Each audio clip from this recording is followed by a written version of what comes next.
The morning sun cast long shadows across the polished marble floor of the Sterling, one of the most expensive restaurants in the city. Sarah Mitchell pushed through the employee entrance at exactly 5:30, just as she had done every morning for the past 3 years. Her worn sneakers squeaked slightly against the floor as she made her way to the staff room. The shoes had seen better days, but they were comfortable, and more importantly, they were all she could afford right now. Sarah tied her hair back into a neat ponytail and smoothed down her waitress uniform. The black dress and white apron were impeccably clean, even if they were starting to show signs of wear at the seams. She checked her reflection in the small mirror, making sure she looked presentable. Working at the Sterling meant dealing with the wealthiest people in the city, and appearance mattered here more than anywhere else she had worked.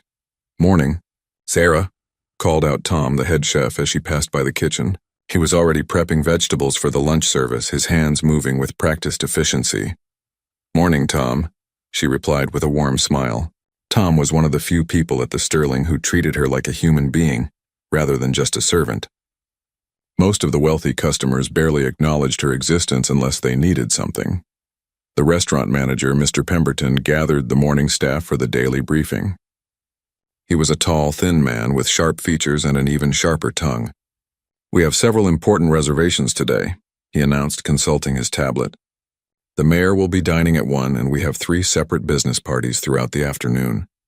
I expect impeccable service from everyone." His eyes landed on Sarah for a moment longer than necessary. She knew what that look meant. As one of the younger waitresses, she often got assigned to the most difficult customers.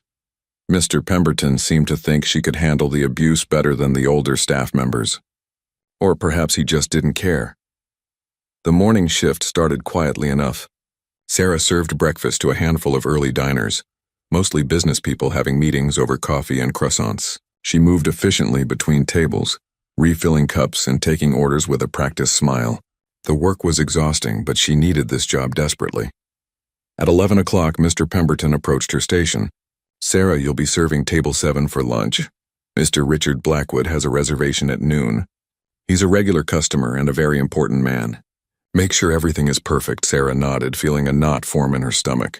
She had heard of Richard Blackwood. Everyone in the city had. He was a real estate mogul worth millions, known for his ruthless business tactics and his equally ruthless treatment of anyone he considered beneath him.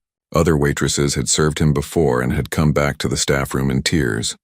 As noon approached, Sarah prepared table 7 with extra care. She polished the silverware until it gleamed, made sure the crystal glasses were spotless, and arranged the fresh flowers in the center just so.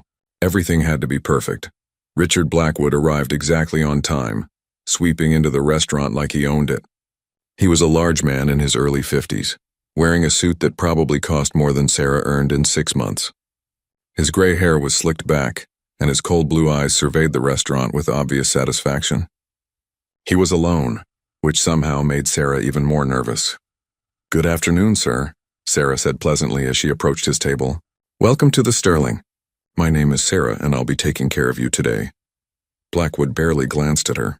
He was already looking at his phone, scrolling through emails with one hand while waving dismissively with the other.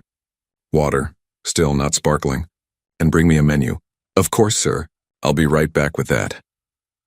Sarah hurried to get his water, making sure the glass was perfectly clean and the water was ice cold, just the way the wealthy customers preferred it. She returned with the menu and placed both carefully on his table. Blackwood took a sip of water and immediately grimaced. "This tastes like tap water. Are you trying to poison me? Bring me bottled water, imported." "I apologize, sir. I'll bring that right away." Sarah kept her voice calm and professional, even though she knew the water had come from the same imported bottles he was requesting. She had poured it herself from the sealed bottle just moments ago. She returned with a new glass, this time bringing the bottle to the table and opening it in front of him. Blackwood didn't even acknowledge the gesture. He was still absorbed in his phone, occasionally grunting as he scrolled through messages. "Are you ready to order, sir? Or would you like a few more minutes?" "Obviously I need more time," he snapped without looking up. "Do you see me reading the menu? Use your brain, girl." Sarah felt her cheeks burn but maintained her composure. "Of course, sir. I'll check back with you shortly." She retreated to her station, trying to ignore the pitying looks from her co-workers. This was going exactly as she had feared. She busied herself with other tasks, checking on her other tables and helping to set up for the afternoon service. After 10 minutes, she returned to Blackwood's table. "Have you decided on your order, sir?" He finally looked up from his phone, his eyes scanning over her with obvious disdain. "What do you recommend?" "Actually, never mind. What would you know about fine dining? You probably eat at fast food restaurants?" Sarah swallowed hard. "The chef's special today is pan-seared sea bass with lemon butter sauce. It's quite popular with our guests." "Fine, I'll have that. And make sure it's cooked properly. Last time I was here, they overcooked my fish. I don't want to send it back again." "I'll make sure the chef knows, sir." "How would you like it cooked?" "Medium rare, obviously." "Are you new here?" "These are basic questions." "I'll put that order in right away, sir." Sarah wrote down the order and headed to the kitchen, her hands shaking slightly. She had been working at the Sterling for 3 years, but customers like Blackwood always made her feel like she was worthless. Tom looked up as she entered. "Blackwood? How did you know?" "I could see it on your face." "Don't let him get to you, Sarah. Guys like him are miserable inside, so they try to make everyone else miserable too." Sarah managed a weak smile. "Thanks, Tom. He wants the sea bass medium rare. And he said last time it was overcooked." Tom snorted. "Last time he was here, he ordered the steak. I remember because he sent it back 3 times, each time contradicting what he said before. I'll make sure the fish is perfect, don't worry." As Sarah waited for the food to be prepared, she thought about her life outside this restaurant. She was 26 years old and working 2 jobs to make ends meet. During the evenings, she studied online, working toward a degree in social work. She wanted to help people, to make a difference in the world. But right now, she felt small and insignificant, just another servant for the rich and powerful to abuse. Tom finished preparing the sea bass with his usual expertise. The fish was cooked to perfection, the skin crispy and golden, the flesh tender and flaky. He arranged it artfully on the plate with roasted vegetables and a delicate drizzle of lemon butter sauce. Sarah looked at it and knew it was flawless. Tom never made mistakes. She carried the plate carefully to Blackwood's table, placing it gently in front of him. "Your sea bass, sir. Cooked medium rare as requested." Blackwood didn't thank her. He simply picked up his fork and knife and cut into the fish. Sarah stood nearby, waiting to see if he needed anything else. She watched as he took the first bite, chewed slowly, and then his face contorted into an expression of disgust. "This is garbage," he said loudly, throwing his fork down on the plate with a clatter. Several nearby diners turned to look. Absolutely inedible. "Are you people trying to ruin my lunch?" Sarah felt her heart sink. "I'm so sorry, sir." "What's wrong with it? I can have the chef prepare something else for you." "What's wrong with it?" Blackwood's voice grew louder. "It's overcooked, dry, and tasteless. I specifically said medium rare. This is well done. Can't anyone in this restaurant follow simple instructions?" Sarah knew he was lying. She had watched Tom prepare the dish and it was perfect. But arguing with a customer, especially one as influential as Richard Blackwood, would cost her this job. "I sincerely apologize, sir. Let me take this back and have the chef prepare a new one." "Oh, so now you're going to waste more of my time?" Blackwood leaned back in his chair, his arms crossed. "I have a business meeting in 45 minutes. I don't have time to wait for your incompetent kitchen staff to figure out how to cook fish." Other customers were openly staring now. Sarah could feel her face burning with embarrassment. Mr. Pemberton was walking toward their table, his expression grave. This was exactly what she had been afraid of. "Is there a problem here?" Mr. Pemberton asked smoothly, directing his question to Blackwood while barely acknowledging Sarah's presence. "Your waitress brought me overcooked fish. I'm beginning to think the Sterling isn't what it used to be. Perhaps I should take my business elsewhere." Mr. Pemberton's face paled slightly. "Mr. Blackwood, I assure you this is highly unusual. We'll of course comp your meal and prepare anything else you'd like free of charge." "Free of charge?" Blackwood laughed coldly. "Do you think money is my concern? I could buy this entire restaurant with what I have in my checking account. The issue is competence, or rather the lack of it." His eyes moved to Sarah, looking her up and down with contempt. "This girl clearly doesn't belong in an establishment like this. She can barely string a sentence together, and she obviously can't communicate properly with the kitchen. Where did you find her? A homeless shelter?" Sarah felt tears prickling at her eyes, but she refused to let them fall. She wouldn't give him that satisfaction. Mr. Pemberton shifted uncomfortably, clearly weighing his options. Sarah knew what was coming. "Sarah, perhaps you should take a break. I'll handle Mr. Blackwood's table personally."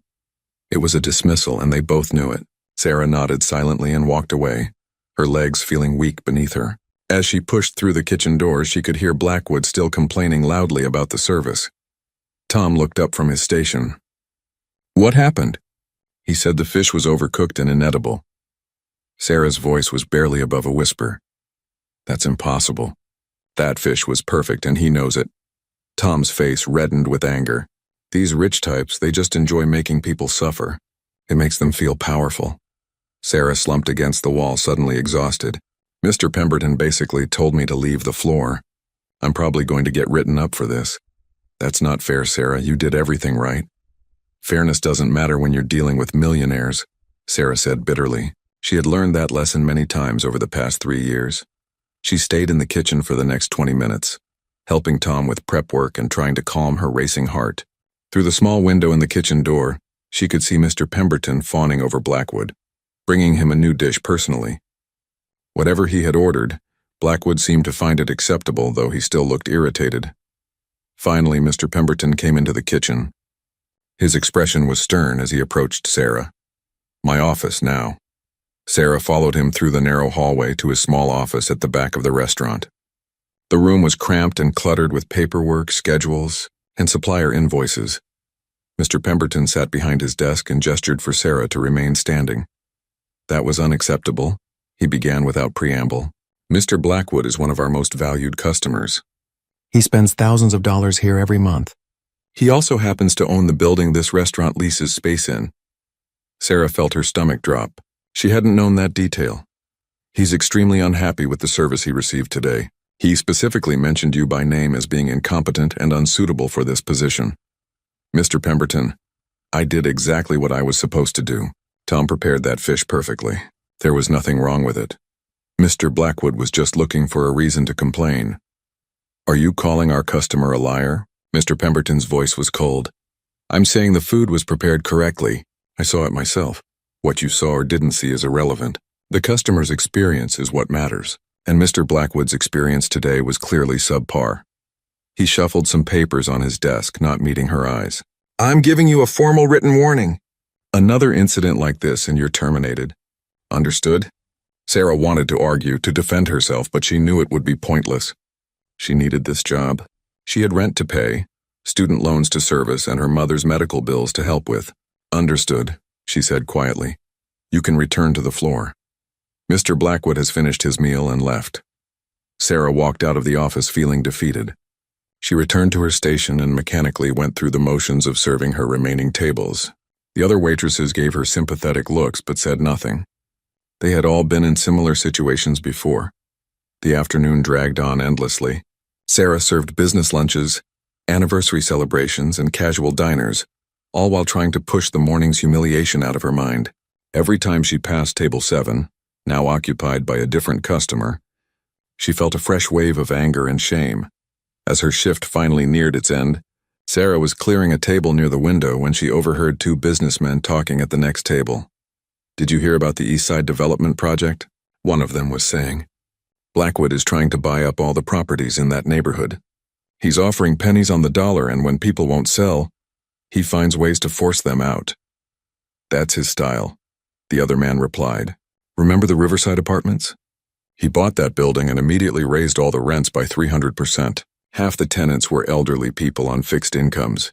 They had to leave their homes. The man is ruthless. Brilliant businessman, but absolutely no conscience." Sarah finished clearing the table, her mind churning. So that was Richard Blackwood. Not just a rude customer, but someone who made a habit of crushing people beneath him. The knowledge didn't make her feel any better about the morning's encounter, but it did put things in perspective. At 6 o'clock, Sarah clocked out and changed out of her uniform.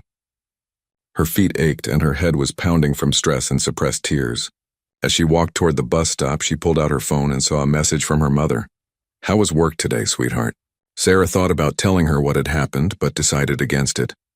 Her mother had enough to worry about with her own health problems. Instead, she typed back, "Just another day. Love you, Mom." The bus ride home took 40 minutes. Sarah stared out the window at the passing city, watching wealthy neighborhoods give way to more modest areas, and finally to her own apartment building in a rundown section of town. The contrast between her world and Richard Blackwood's couldn't have been more stark. Sarah's apartment was small but clean. She lived alone in a one-bedroom unit on the third floor of an old building with no elevator. The paint was peeling in places, and the plumbing made strange noises at night.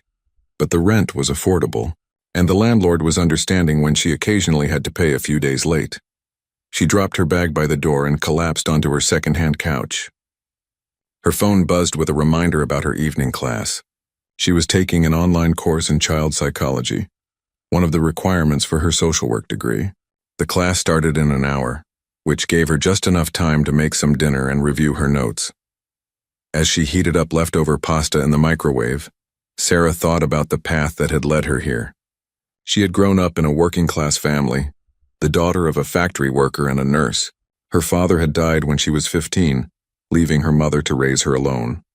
They had struggled financially, but her mother had always emphasized the importance of education and kindness. Sarah had done well in school and had even been accepted to a good university. But during her sophomore year, her mother had been diagnosed with multiple sclerosis. The medical bills had piled up quickly, and Sarah had been forced to drop out and find work to help support them. She had been working ever since, taking online classes whenever she could afford them, slowly chipping away at her degree. The encounter with Richard Blackwood had stirred up old frustrations. Sarah had always tried to treat everyone with dignity and respect, regardless of their social status or wealth. She believed that everyone had value, that everyone deserved kindness. But people like Blackwood seemed to operate by different rules. To him, people like Sarah were invisible, disposable, worthwhile only as long as they served his needs. Her laptop dinged, reminding her that class was starting. Sarah logged into the virtual classroom and spent the next 2 hours immersed in discussions about childhood trauma and resilience. This was why she worked such exhausting jobs. This was her real purpose. She wanted to help children who were struggling, who came from difficult circumstances, who needed someone to believe in them. After class ended, Sarah worked on an assignment until nearly midnight. By the time she finally crawled into bed, she was too tired to think about Richard Blackwood or the Sterling or any of it. Tomorrow would be another day, another shift, another opportunity to earn the money she needed to build a better future. 3 days passed. Sarah worked her shifts at the Sterling, dealing with demanding customers and trying to stay invisible to Mr. Pemberton's critical eye. She hadn't seen Richard Blackwood again, which was a relief. Maybe he had decided to take his business elsewhere after all. On Thursday afternoon, Sarah was serving lunch to a young couple celebrating their engagement when Mr. Pemberton approached her station. His expression was unreadable. "Sarah, Mr. Blackwood has made another reservation. Table 7 again. Tomorrow at noon. He specifically requested that you serve him." Sarah felt her blood run cold. "He requested me? Why?" "I don't ask our valued customers to explain their preferences," Mr. Pemberton replied coldly. "Just make sure there are no problems this time." "I'm serious, Sarah. I can't afford to lose his business." That night, Sarah barely slept. Why would Blackwood specifically ask for her? Was he planning to complain again, to get her fired? Maybe he enjoyed humiliating people so much that he wanted a repeat performance. The thought made her feel sick. Friday morning arrived too quickly. Sarah got ready for work in a daze, her stomach churning with anxiety. She arrived at the Sterling early and spent extra time preparing table 7. If Blackwood was looking for an excuse to complain, she wouldn't give him one. Everything would be absolutely perfect. At 11:45, Sarah positioned herself near the entrance, watching for Blackwood's arrival. Her hands were shaking slightly, and she clasped them together to steady them. At exactly noon, Richard Blackwood strode through the door, looking as imposing and self-important as ever. "Good afternoon, Mr. Blackwood." Mr. Pemberton greeted him obsequiously. "So wonderful to see you again. Your table is ready, and Sarah will be taking excellent care of you today." Blackwood's cold blue eyes found Sarah across the room. For a moment she thought she saw something calculating in his expression, but it vanished quickly. He simply nodded and walked to his table. Sarah took a deep breath and approached him. "Good afternoon, sir. Welcome back to the Sterling." "Water. Still? Imported?" he said without looking at her, already absorbed in his phone. "Right away, sir." Sarah brought the water, this time bringing the bottle to the table and opening it in front of him before pouring. Blackwood watched her with an unreadable expression. Are you ready to order, or would you like a few minutes with the menu? I'll have the ribeye steak, medium rare, and tell the chef not to overcook it this time. Of course, sir. We'll make sure it's perfect. Sarah wrote down the order and started to turn away. Wait, Blackwood said, and Sarah froze. Sit down. Sarah stared at him in confusion. I'm sorry, sir? I said sit down. I want to talk to you. This was highly unusual. Waitresses didn't sit with customers, especially during lunch service. Sarah glanced around nervously, catching Mr. Pemberton's eye across the room. He was frowning but didn't intervene. I really should put your order in, sir. The kitchen gets backed up if the order can wait 5 minutes. Sit. Reluctantly, Sarah pulled out the chair across from him and perched on the edge of it, ready to jump up at any moment. Her heart was hammering in her chest. Blackwood finally looked up from his phone, studying her face with unsettling intensity. Do you know why I asked for you specifically today? No, sir. I wanted to see how you would react. After our last encounter, I expected you to request a different assignment. Most people in your position would have, but here you are. Sarah didn't know what to say to that, so she remained silent. I make it a practice to research people who interest me, Blackwood continued. You interest me, Sarah Mitchell? A chill ran down Sarah's spine. How did he know her full name? I don't understand, sir. I had my assistant look into you. You're 26 years old. You've worked at the Sterling for 3 years. You also work evenings at a coffee shop near the university. You're taking online classes, working toward a degree in social work. Your mother has multiple sclerosis and lives in a care facility across town. You visit her every Sunday. Sarah felt violated, exposed. This man had been investigating her, digging into her private life. Why would you do that? She asked, her voice barely above a whisper. Because I wanted to understand something, Blackwood said. When I insulted you, when I humiliated you in front of the entire restaurant, you didn't fight back. You didn't argue or make excuses. You simply took it. Why? Sarah felt anger rising in her chest, pushing past her fear. Because I need this job. Because people like me don't get to fight back against people like you. Because the world doesn't work that way. Exactly, Blackwood said, leaning back in his chair. The world doesn't work that way. Do you know how I built my fortune, Sarah? I have some idea, she replied, thinking about the conversation she had overheard about the East Side development. I stepped on people. I took advantage of every weakness, every vulnerability. I crushed anyone who got in my way. That's how you succeed in business. That's how you win. Sarah stood up abruptly. If you'll excuse me, sir, I need to put your order in. I'm not finished, Blackwood said, but Sarah was already walking away. Her whole body was trembling with suppressed emotion. She pushed through the kitchen doors and leaned against the wall, trying to catch her breath. Tom looked over from his station. You okay? What happened? He's insane, Sarah managed. He had someone investigate my whole life. My mom, my school, everything. That's creepy as hell. You should report him. Report him to who? He owns the building. Mr. Pemberton would fire me before he'd do anything to upset Blackwood. Sarah straightened up, trying to compose herself. Just make his steak. Medium rare. Perfect. I want to give him his food and get him out of here. Tom prepared the ribeye with extra care, perhaps sensing how important it was that nothing go wrong this time. Sarah waited in the kitchen longer than necessary, dreading her return to Blackwood's table. When the steak was ready, perfectly cooked and beautifully plated, she carried it out with steady hands despite her inner turmoil. Your ribeye, sir, she said, placing the plate in front of him. She started to turn away immediately, but Blackwood spoke again. I wasn't finished with our conversation. I don't think we have anything more to talk about, sir, Sarah replied, keeping her voice professional but firm. You're angry with me. Good. At least you have some fire in you. Blackwood cut into his steak, and Sarah noted with grim satisfaction that it was cooked perfectly. He took a bite and nodded. Excellent, see? When you communicate properly with the kitchen, they can do their job correctly. Sarah's jaw tightened, but she said nothing. They both knew the first meal had been perfect too. This was all some kind of game to him, and she was the unwilling participant. Sit down again, please. The addition of please was jarring coming from him. I have other tables to attend to. They can wait. This is important. Something in his tone made Sarah pause. Against her better judgment, she sat down again, though she remained perched on the edge of the chair. ready to leave at any moment. Blackwood continued eating his steak, taking his time as if gathering his thoughts. Finally he spoke. 23 years ago, I was where you are now.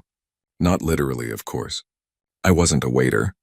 But I was broke, struggling, trying to build something from nothing. Sarah found this hard to believe. Everything about Richard Blackwood screamed old money, inherited wealth, privilege. You don't believe me, he observed, reading her expression. I don't blame you. I've worked hard to erase that version of myself. But it's true. I grew up in poverty. My father was an alcoholic who left when I was 6. My mother cleaned houses to keep us fed. We lived in a one-room apartment in the worst part of the city. He paused, taking a sip of water. Sarah remained silent, unsure where this was going. When I was 17, my mother got sick. Cancer. The medical bills destroyed us. I had to drop out of school to work, to try to pay for her treatment. But it wasn't enough. It's never enough when you're poor. She died when I was 19, and I was left with nothing but debt and rage. Sarah felt a flicker of unwanted sympathy. I'm sorry about your mother. Don't be. Her death taught me the most important lesson of my life. Being poor is a choice. Being powerless is a choice. I decided I would never be either of those things again. The sympathy evaporated instantly. Being poor isn't a choice, Sarah said sharply. That's the most privileged, ignorant thing I've ever heard. Blackwood's eyes flashed, but not with anger. With something that might have been approval. You see, that's what makes you interesting. You have spirit. You're not completely broken yet. I'm not broken at all, Sarah retorted. I'm working 2 jobs and going to school. I'm taking care of my mother. I'm building a better life. Just because I'm not rich doesn't mean I'm broken. No, Blackwood agreed.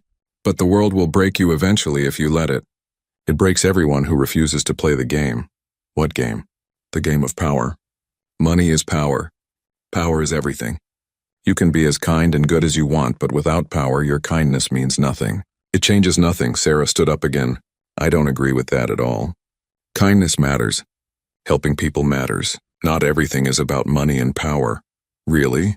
Then why are you here taking abuse from people like me? Why didn't you tell me off when I insulted you? Because you need money. Because without it, you can't help your mother. You can't finish school. You can't achieve any of your goals. Money is the foundation of everything, whether you want to admit it or not. Sarah hated that he had a point. I need to get back to work. Wait. Blackwood reached into his jacket and pulled out a business card. He slid it across the table toward her. I have a proposition for you. Sarah stared at the card without touching it. I'm not interested in any proposition from you. You haven't heard it yet. I'm starting a new foundation. A charitable organization focused on helping young people from disadvantaged backgrounds pursue higher education. I need someone to run it, someone who understands what it's like to struggle, someone who genuinely wants to help people. Sarah's mind reeled. This had to be some kind of trick. Why would you start a charity? That doesn't fit with anything you've said about power and money. Because I'm getting older and I'm starting to think about legacy. What's the point of accumulating all this wealth if I take it to the grave? Besides, there are significant tax advantages to charitable foundations. He smiled coldly. Don't mistake this for pure altruism, Sarah. Everything I do serves a purpose. I don't want your charity job, Sarah said firmly. The salary is $150,000 a year, plus benefits, full health coverage for you and your mother, budget to give away millions to students who need it.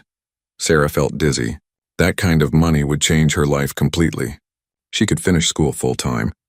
She could afford better care for her mother. She could actually make a real difference in young people's lives. Why me? She asked suspiciously. You don't know anything about me except what your assistant dug up. There are hundreds of qualified people who could run a foundation. True. But they don't have what you have. You have hunger, drive. You haven't been corrupted by wealth or worn down by poverty. You're at that perfect point where you still believe you can make a difference. That's what this foundation needs. I don't trust you, Sarah said bluntly. Smart. You shouldn't trust me. I'm not a good man, Sarah. I've destroyed lives to build my empire. But that doesn't mean I can't do some good with the fortune I've accumulated. Take the card. Think about it. Sarah picked up the card more out of shock than agreement. Richard Blackwood's name was embossed in gold letters along with a phone number and email address. I'll think about it, she said carefully. But I'm not making any promises. That's all I ask. Now I need to finish my lunch. You can go back to your other tables." Sarah walked away from table 7 in a daze. The entire interaction felt surreal. Was this really happening? Could Richard Blackwood actually be serious about this foundation? And even if he was, could she really work for someone who had treated her so terribly? She served her remaining tables mechanically, her mind elsewhere. When Blackwood finished his meal and left, he didn't speak to her again. He simply paid his bill, leaving a $100 tip, and walked out of the restaurant without a backward glance. Mr. Pemberton approached her as she was clearing the table. "That seemed to go better than last time." "I suppose," Sarah replied noncommittally. "Mr. Blackwood mentioned to me that he was very pleased with the service today. Whatever you did, keep doing it." Mr. Pemberton walked away before Sarah could respond. That evening, after her shift ended, Sarah sat on the bus with Blackwood's business card in her hand. She turned it over repeatedly, studying it as if it might reveal some hidden truth. $150,000 a year. The number kept echoing in her mind. It was more money than she had ever imagined earning. But could she really work for someone like Richard Blackwood? He had humiliated her, investigated her private life without permission, and openly admitted to destroying people's lives for profit. Even if he was serious about the foundation, what would that say about her if she accepted? On the other hand, if the foundation was real, she could help so many people. Students who were in the same situation she had been in, forced to choose between education and survival. With millions of dollars to distribute, she could change lives. Wasn't that worth swallowing her pride? Sarah visited her mother on Sunday as she did every week. Martha Mitchell lived in a modest care facility on the outskirts of the city. The multiple sclerosis had progressed over the years, limiting her mobility and requiring more assistance with daily tasks. Despite everything, Martha remained cheerful and optimistic, always more concerned about Sarah's well-being than her own. "You look tired." "Sweetheart," Martha observed as Sarah settled into the chair beside her bed. The room was small but comfortable, decorated with family photos and Martha's beloved collection of porcelain figurines. "Are you working too much?" "I'm fine, Mom. Just busy with school and work." Sarah had debated whether to tell her mother about the job offer from Richard Blackwood. Part of her wanted advice, but another part didn't want to burden Martha with the decision. "How are your classes going?" "Really well. I got an A on my last paper about childhood trauma interventions." Martha beamed with pride. "That's wonderful, honey. Your father would be so proud of you. Following your dreams despite everything." The mention of her father made Sarah's chest tighten. He had died from a heart attack when she was 15, sudden and unexpected. One day he had been healthy, going to work at the factory like always, and the next he was gone. The loss had devastated their small family and thrust them into financial insecurity. "Mom, can I ask you something?" Sarah found herself saying. "Of course, dear. If someone offered you an opportunity that could change your life, but that person had done something terrible to you before, would you take it?" Martha studied her daughter's face carefully. "That's a very specific hypothetical. Does this have something to do with your work?" Sarah sighed and told her mother everything. The initial humiliation from Richard Blackwood, the investigation into her private life, and finally the unexpected job offer. She watched Martha's expressions shift from anger to concern to thoughtful consideration. $150,000, Martha repeated when Sarah finished. "That's life-changing money, Sarah." "I know. That's what makes it so hard. If I take the job, I'm essentially letting him get away with how he treated me. I'm rewarding bad behavior. Or," Martha said slowly, "you're taking an opportunity to help people, which is what you've always wanted to do. Sometimes in life, we have to work with imperfect people to achieve good things. The question isn't whether Richard Blackwood is a good person. The question is whether you can use his resources to make a positive difference. But what if this is all some kind of game to him? What if he's just doing this to feel better about himself? Or for tax purposes, like he said? Does his motivation really matter if the outcome is helping young people get an education? You would be the one running the foundation. You would control how the money gets distributed. His reasons for creating it are less important than what you do with it." Sarah leaned back in her chair, processing her mother's words. "You think I should take the job?" "I think you should at least explore it. Meet with him. Get the details. See if this is legitimate. You don't have to make any commitments right away. What if working for him changes me? What if I become like him, focused only on money and power? Martha reached out and took Sarah's hand. Her grip was weak from the disease, but her touch was warm and reassuring. You're not going to become like him, sweetheart. You have too much of your father's kindness in you, and mine too, I hope. Money doesn't change who you are at your core. It just amplifies what's already there. They talked for another hour about other things, lighter topics that didn't require such heavy contemplation. When Sarah finally left the care facility, she felt somewhat clearer about what she needed to do. She would at least investigate the opportunity. She owed herself that much. Monday morning, Sarah called the number on Richard Blackwood's business card. A polished professional voice answered. Blackwood Enterprises, how may I direct your call? I'd like to speak with Mr. Blackwood, please. This is Sarah Mitchell. One moment, Ms. Mitchell. The hold music was classical and soothing. Sarah paced around her small apartment, her heart racing. What was she doing? Before she could second-guess herself further, the line clicked. Sarah, I wondered if you would call. Blackwood's voice was crisp and businesslike, completely different from his tone at the restaurant. I want to know more about this foundation. If it's real, if you're serious about it, I'm interested in learning the details. Excellent. Can you come to my office tomorrow at 10? We'll discuss everything. I work tomorrow at 10. Call in sick or quit. If you take this position, you won't need that waitressing job anymore.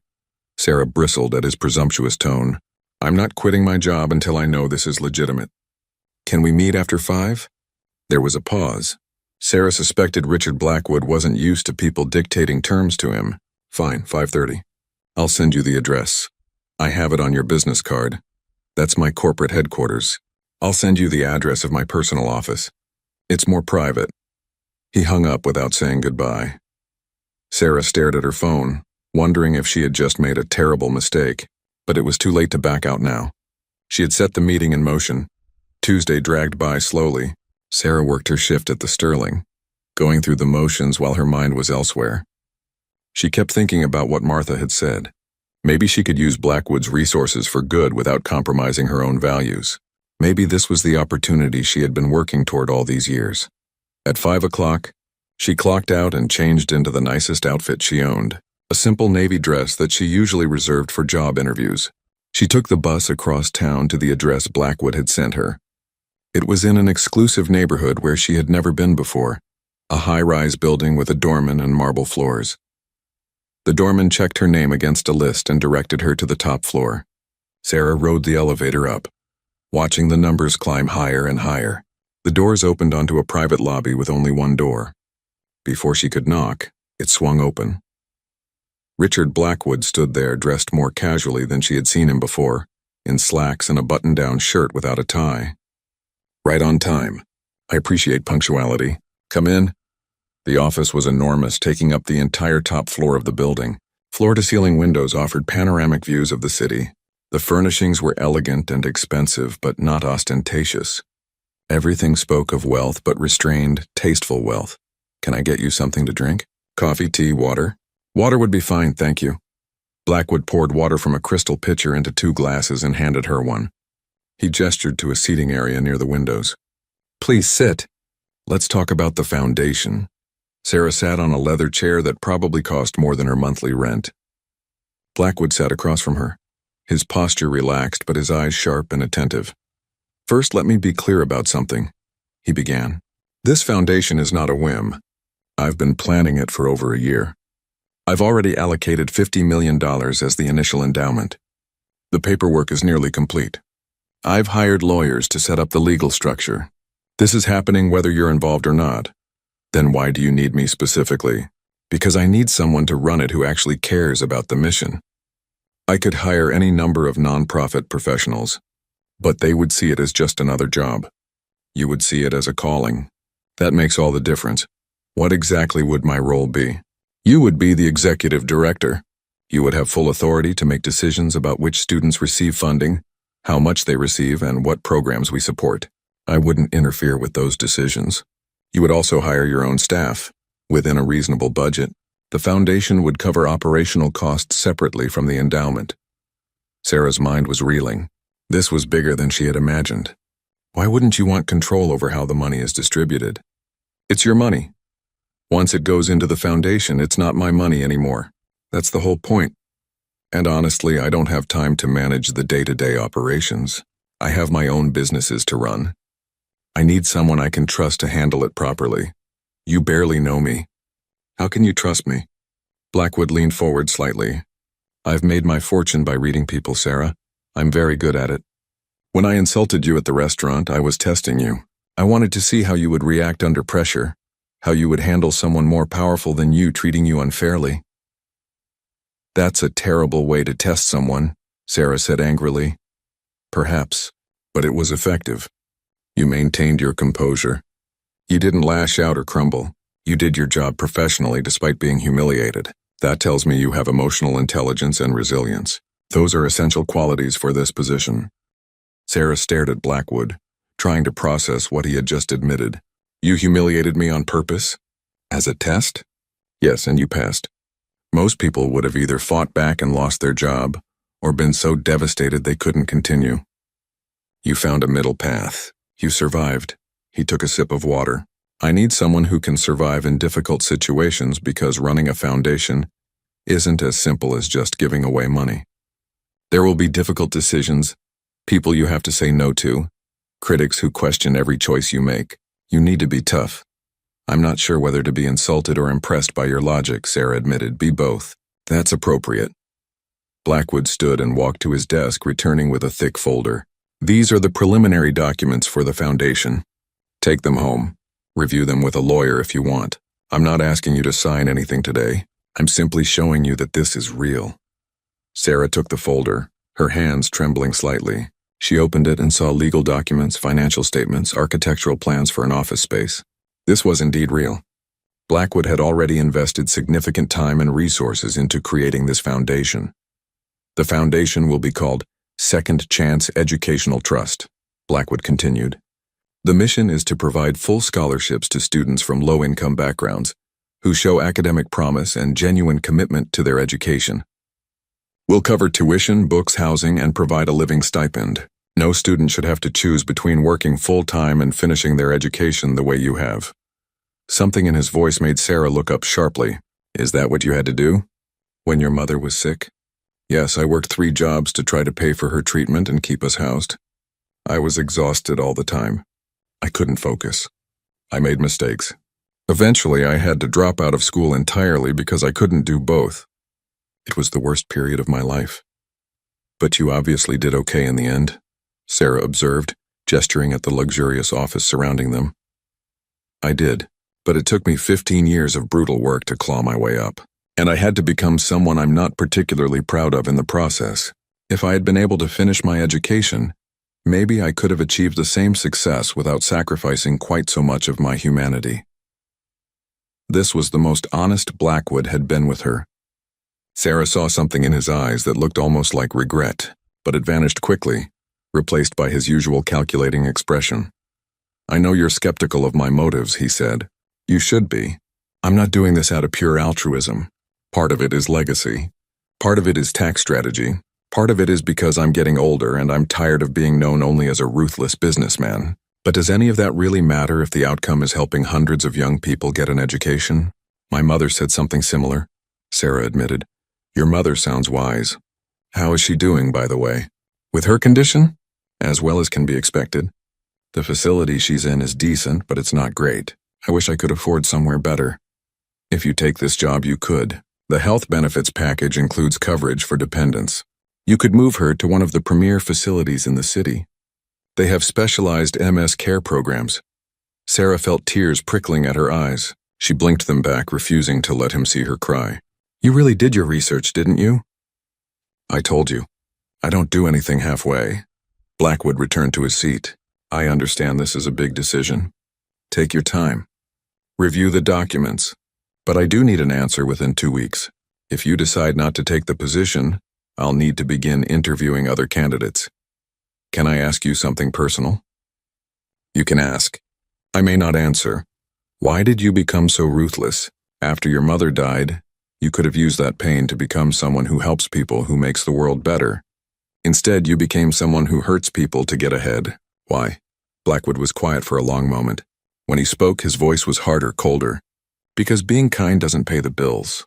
Being compassionate doesn't win in business. I tried being a good person and it got me nowhere. The world rewards ruthlessness, not kindness, so I became ruthless. But now you're creating a foundation to help people. That's an act of kindness. No, it's an act of pragmatism. I have more money than I could spend in 10 lifetimes. The tax benefits of a charitable foundation are substantial. And when I die, I'd rather be remembered for something other than the buildings I built and the people I crushed. That's not kindness. That's strategy. Sarah stood up, clutching the folder to her chest. I need to think about this. I'll have an answer for you by the end of next week. Fair enough. Blackwood walked her to the elevator. Sarah, I know I'm not a good man. I know I've done terrible things to achieve my success. But this foundation could be genuinely good. And I think you're the right person to ensure that it fulfills its mission. Don't let your personal feelings about me prevent you from doing something important. The elevator doors closed and Sarah descended back to ground level, her mind spinning. She spent the entire bus ride home reviewing the documents. Everything appeared legitimate. The financial commitments, the legal structure, the mission statement. This was real. Over the next week, Sarah barely slept. She took the documents to a lawyer who worked at the legal aid clinic where she volunteered. The lawyer reviewed everything and confirmed that it was all legitimate and properly structured. The foundation was real. The job offer was real. The $150,000 salary was real. She talked to her mother again, who encouraged her to take the opportunity. She talked to Tom at the restaurant, who thought she would be crazy to turn down that kind of money. She even talked to her academic advisor, who pointed out that running a major foundation would give her invaluable experience for her future career in social work. Everyone she consulted told her the same thing.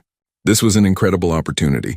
She should take it, but Sarah couldn't shake her fundamental discomfort with Richard Blackwood. Could she really work for someone who had humiliated her as a test? Someone who openly admitted to destroying lives for profit? Someone who saw charity not as a moral imperative but as a strategic move? On the other hand, she kept thinking about all the students she could help. Kids like she had been, forced to choose between education and survival. With this foundation, she could give them a chance she never had. Wasn't that worth working with someone morally compromised? Friday arrived, marking exactly 1 week since her meeting with Blackwood. Sarah sat in her apartment, the job offer documents spread out on her coffee table. She had to make a decision. Her phone rang. It was an unknown number. Sarah answered hesitantly. Hello? Ms. Mitchell? This is Presbyterian Hospital. Your mother has been admitted to the emergency room. You should come right away. Sarah's blood ran cold. What happened? Is she okay? The doctor will explain everything when you arrive. Please come as soon as possible. Sarah grabbed her keys and ran out of her apartment. She couldn't afford a taxi, so she took the bus, willing it to go faster, her heart pounding with fear. What if this was it? What if her mother was dying? The MS had been progressing, but it had been stable recently. What could have happened? When she finally reached the hospital and found her mother's room in the emergency department, a doctor was standing beside the bed. Martha was conscious but looked pale and weak. Mom! Sarah rushed to her side, taking her hand. I'm okay, sweetheart, Martha said weakly. Just gave everyone a little scare. The doctor introduced himself as Dr. Chen. Your mother had a severe MS flare-up. Her symptoms worsened rapidly, and she experienced temporary paralysis in her lower extremities. We've stabilized her with medication, but she's going to need more intensive care going forward. What does that mean? Sarah asked, fear gripping her chest. It means the care facility where she currently resides may not be equipped to handle her needs anymore. We recommend transferring her to a facility that specializes in advanced MS care. Unfortunately, most of those facilities are quite expensive and may not be covered by her current insurance. Sarah felt like the floor had dropped out from under her. She couldn't afford a specialized facility. She was already stretched thin financially, just covering the basic care facility and her mother's medications. How could she possibly pay for more intensive care? As if reading her thoughts, Dr. Chen added gently, I can have our social worker come speak with you about financial assistance options. But I want to be honest with you. The wait list for subsidized specialized care are typically 6 months to a year long. Sarah nodded numbly, unable to speak. Her mother squeezed her hand weakly. Sarah sat beside her mother's hospital bed through the night, holding her hand and watching her sleep. The doctor's words kept echoing in her mind.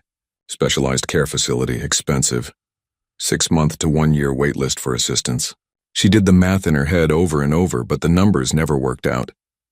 There was no way she could afford what her mother needed. By morning, Martha was feeling slightly better, though still weak. "You should go home and rest, sweetheart," she said. "You've been here all night." "I'm not leaving you, Mom. I'm fine now. The doctors have me on new medication. I just need to rest." Martha studied her daughter's exhausted face. "You're thinking about the money, aren't you?" Sarah couldn't lie to her mother. "Yes, I don't know how we're going to afford this. You could take that job with Richard Blackwood.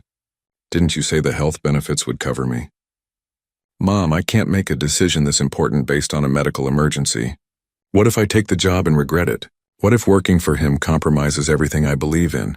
Martha squeezed her daughter's hand with what little strength she had. "Sarah, I've watched you struggle for years. You've sacrificed so much for me already. You dropped out of school. You work yourself to exhaustion. You've put your whole life on hold because of my illness. Don't let me be the reason you turn down this opportunity. It's not about you being a burden. You're my mother. I want to take care of you. And I want you to take care of yourself too. This foundation job, it's what you've been working toward. A chance to help people, to use your education to make a real difference. If it also happens to provide better care for me, that's just an added benefit." Martha's eyes filled with tears. "Take the job, Sarah. Not for me, but for yourself and for all those students you can help." Sarah left the hospital that morning with a decision made. She was terrified it was the wrong one, but she couldn't see any other path forward. Her mother needed help. Students needed help. And somehow Richard Blackwood's ruthless fortune had created an opportunity to provide that help. She called Blackwood's office from the hospital parking lot. His assistant put her through immediately. "Sarah, I was beginning to think you weren't going to call. I'm taking the job," Sarah said without preamble. "But I have conditions. I'm listening. First, I want complete autonomy over scholarship decisions. You don't get to interfere or override my choices. Second, I want everything in writing. The salary, the benefits, the operational budget, all of it. Third, if I ever feel like you're using this foundation for purposes other than helping students, I walk away, no matter what it costs me personally." There was a pause on the other end of the line. Then Blackwood's voice came back, sounding almost amused. "Agreed. My lawyers will draw up a contract with all those provisions. Can you start in 2 weeks? I'll need 3 weeks. I have to give proper notice at my current jobs. 2.5 weeks. I'm not a patient man, Sarah. Welcome to Second Chance Educational Trust. I think you're going to do excellent work." He hung up before she could respond. Sarah sat in her car, staring at her phone, wondering what she had just agreed to. But there was no time for second-guessing now. She had made her choice. The next 2.5 weeks passed in a blur. Sarah gave notice at both the Sterling and the coffee shop. Mr. Pemberton seemed disappointed to lose her, though he tried to hide it. Tom was genuinely happy for her and made her promise to stay in touch. Her co-workers at the coffee shop threw her a small goodbye party, excited that someone who had worked so hard was finally getting a break. Throughout this period, Sarah visited her mother daily at the hospital and then at the new specialized care facility that Blackwood's health insurance had made possible. The difference was remarkable. Martha had her own spacious room with large windows overlooking a garden. The staff was attentive and specialized in MS care. The physical therapy program was comprehensive. For the first time in years, Martha seemed comfortable and well cared for. "This is all because of your new job," Martha said during one visit. "You made the right choice, Sarah." "I hope so. Mom, I really hope so." On her first day at Second Chance Educational Trust, Sarah arrived at the Foundation's offices in a renovated historic building downtown. The space was beautiful, with high ceilings, natural light, and modern furnishings that somehow blended perfectly with the building's original character. Nothing like the cramped, dingy offices of other nonprofits where she had volunteered. Blackwood was waiting for her in what would be her office. It was spacious and bright, with a large desk, comfortable seating area, and bookshelves waiting to be filled. "What do you think?" he asked. "It's almost too nice," Sarah admitted. "I feel guilty having so much space when that money could go to students." "The office space is a business expense, separate from the scholarship endowment. You need a professional environment to do this work effectively. Don't feel guilty about having what you need to succeed. He handed her a tablet. This contains everything you need to get started. Financial accounts, application systems, staff hiring recommendations. I've also arranged for you to meet with the board of directors next week. They're all successful business people who understand philanthropy. They'll provide oversight, but they won't interfere with your day-to-day decisions. When do the applications open? Whenever you say they do. This is your operation now, Sarah. I'm just the money behind it. Over the next 3 months, Sarah threw herself into building the foundation from the ground up. She hired a small staff of 3 people, an operations manager, an application coordinator, and a financial officer. Together, they developed a comprehensive application process that looked beyond just grades and test scores to identify students who truly needed help and had the drive to succeed. The response was overwhelming. When they opened applications, they received over 5,000 inquiries in the first week alone. Sarah read each one personally, staying late into the evenings, learning the stories of young people across the region who were struggling to pursue their education. There was Marcus, a 19-year-old whose parents had died in a car accident, leaving him to raise his 3 younger siblings while trying to finish community college. There was Aisha, a brilliant science student whose family had fled Syria and were living in refugee housing while rebuilding their lives. There was James, who had aged out of foster care and was working 3 jobs to afford night classes at the local university. Each story broke Sarah's heart and reinforced why this work mattered. These weren't statistics or abstract concepts. These were real people with real dreams who just needed someone to believe in them and give them a chance. In the first year, Second Chance Educational Trust awarded full scholarships to 50 students. Sarah personally called each one to tell them they had been selected. The reactions ranged from shocked silence to tears of joy to disbelief. Several students asked if this was a prank. When Sarah convinced them it was real, their gratitude was overwhelming. Blackwood kept his word about not interfering. Sarah saw him only occasionally, at quarterly board meetings where she presented updates on the foundation's progress. He sat quietly during these meetings, asking few questions, letting her run the show. Sometimes she caught him watching her with an unreadable expression, but he never criticized or tried to override her decisions. As the foundation's reputation grew, Sarah began receiving recognition in nonprofit circles. She was invited to speak at conferences about innovative approaches to educational philanthropy. Local news stations ran stories about Second Chance Educational Trust and the lives it was changing. Sarah's face became associated with the foundation more than Blackwood's, which seemed to suit him fine. One evening, almost exactly 1 year after she had started the job, Sarah was working late in her office when Blackwood appeared at her door. This was unusual. He rarely came to the foundation offices, preferring to communicate through email or phone calls. "Do you have a minute?" he asked. "Of course. Come in." Sarah gestured to the chairs across from her desk. Blackwood sat down, and for the first time since she had known him, he looked uncertain. "I wanted to tell you something. I probably should have told you this months ago, but I wasn't sure how you'd react." Sarah's guard went up immediately. "What is it?" "Do you remember how I told you I researched you before offering you this job?" "Yes, you had your assistant investigate my background." "That was true, but it wasn't the complete truth. I didn't just have someone look into your background. I had known about you for years before I ever walked into the Sterling." Sarah's blood ran cold. "What are you talking about?" Blackwood leaned forward, his hands clasped together. 23 years ago, when my mother was dying of cancer, we had a nurse who came to our apartment 3 times a week. She was kind to us when everyone else had given up. She would sit with my mother for hours, talking to her, reading to her, making her laugh even when she was in terrible pain. She did all this for very little money, in one of the worst neighborhoods in the city, because she genuinely cared about helping people. Sarah felt her heart begin to pound. She knew where this was going before he said it. "That nurse was your mother, Sarah, Martha Mitchell. I was 17 years old and angry at the world, but your mother showed me what compassion looked like. She was the only person during that horrible time who treated us with dignity." "You knew," Sarah whispered. "This whole time you knew who I was. The job offer, the foundation, all of it. Was because I've owed your mother a debt for 23 years, Blackwood finished. When I made my fortune, I tried to find her to thank her, to repay her kindness, but she had moved, gotten married, changed her name. I lost track of her.